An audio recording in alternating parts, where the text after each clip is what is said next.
Welcome to the first League of Legends recap. Let's start with what happened in the Europe League Championship Series last week. In the first game this week, the new Fnatic roster, consisting of Huni in the top lane, a former Samsung House member, Rainover in the jungle, a former Incredible Miracle member, Fabiven in the mid lane, a former H2K member, and Steelback, a high challenger solo queue player as AD carry, played against Team Elements, formerly known as Team Alliance. In this game, Elements played a bit rusty and not good as a team, which left room for an amazingly team performance by the new Fnatic roster. In the next game, Giant Gaming, a team that just gets into the LCS through a second place in the expansion tournament, plays against Meteor Makers, formerly known as Super Hot Crew, with their new jungler, Horo, and Blizer currently subbing for Corey. Even though Giants Gaming accumulated a big gold lead in the mid to late game, they struggled to close the game out. But in the end, both team performances left more to be expected. Next up is Copenhagen Wolves with Freeze, a former Ninjas in Pyjamas member, as their AD carry, against H2K, formerly known as Cloud9 Eclipse, with Ryu as their new mid laner. H2K played better in the laning phase, but lost too many teamfights against Copenhagen Wolf, so they could turn the game around to their favor. Next up is SK with Fox in the mid lane and Forgiven as AD carry against Rocket with Overpower now in the top lane, Nukeduck for Ryu in the mid lane, and Rulite from Copenhagen Wolves as AD carry. Even though both teams played solid, SK won through playing the map, getting the objectives, and out-rotating Rocket. In the last game of the first day, Gambit, with their new top laner Cabochard and their new AD carry Pinoy, played against Unicorns of Love. In this game, Gambit played way under everybody's expectations, practically leaving the game for Unicorns of Love, who took it with Power of Evil on Syndra and a strong Kikis. In the first game of Day 2, Meteor Makers played against SK Gaming. SK Gaming dominated the game from early game to late game and closed it without giving it out of hands once.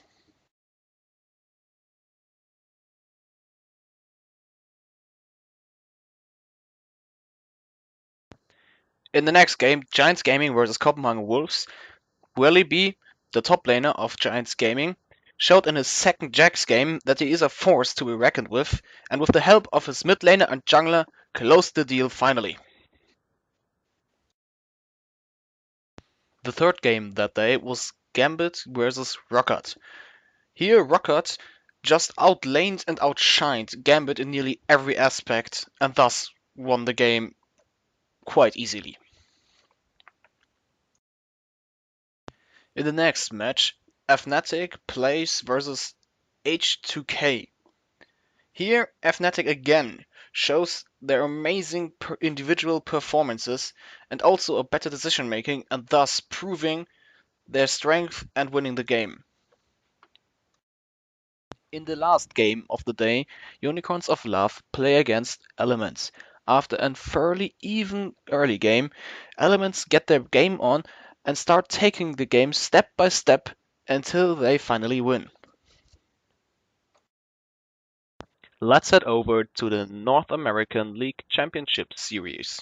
In the first game of the North American LCS, Team Solo Mid with their new jungler Santorin, a former Coast member, goes up against Cloud9. The game was fairly even, except for mid lane where Bjergsen just outperformed high, and with the help of his teams and better rotations, they managed to close the game and win it. In the next game, Coast, with Impaler, a former Super Hot Crew member as top laner, and Jessus, a former member of SK Gaming as mid laner, plays against Dignitas, with Gamzu, a former Samsung sub as top laner, and Core JJ, a former member of Big File Miracle as AD carry. Even though Coast played better in this game, they gave it out of hand when they made a horrendous Baron attempt and lost their Nexus meanwhile, thus ensuring Dignitas the win.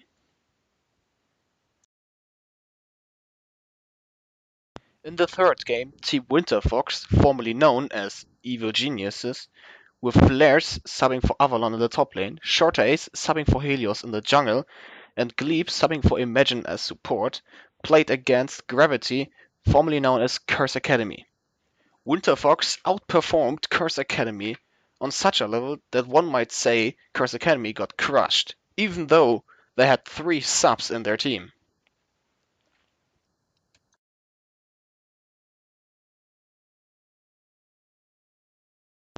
After that, Team Impulse, formerly known as LMQ, with Rux subbing for Impact on the top lane, Rush, a top tier Korean solo queue jungler in the jungle, Apollo, formerly known as with Fusion as AD carry, and Adrian, a student from RMU as support, Matt with Team Liquid, formerly known as Curse, with Keith McBrief subbing for Piglet on the Rift. In this game, Team Liquid just played better than Team Impulse and thus won the game, of course. In the last match of the day, CLG, with Betty subbing for Science Spartan in the top lane and Xmithy, that new jungler who came from XDG, fought against Team 8, a new team that beat Complexity Gaming out of the LCS, over the win. CLG outperformed Team 8 on nearly every lane and with that easily took the victory. In the first match of the second day, Team Dignitas faced Team Impulse. Even though Dignitas tried to make plays on the lanes, Impulse just dominated the lanes, took that lead, won the fights and the game.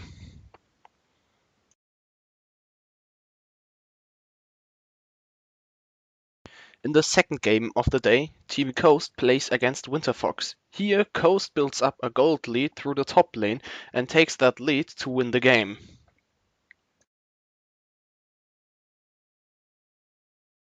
In the next game, Team Liquid takes on Counterlogic Gaming. Here, Team Liquid simply outperforms CLG through good team fights, better team playing, and of course, rotations. In the fourth game of the day, Cloud9 fought Gravity on the Rift. After a more or less even mid-game, Gravity started gathering a gold lead, even though Cloud9 got an early Baron, and outfought Cloud9 in the game. In the last game of the week, Team Zolamit takes on Team 8. TSM started with better laning, but Team 8 took the game back through better objective control and team fights.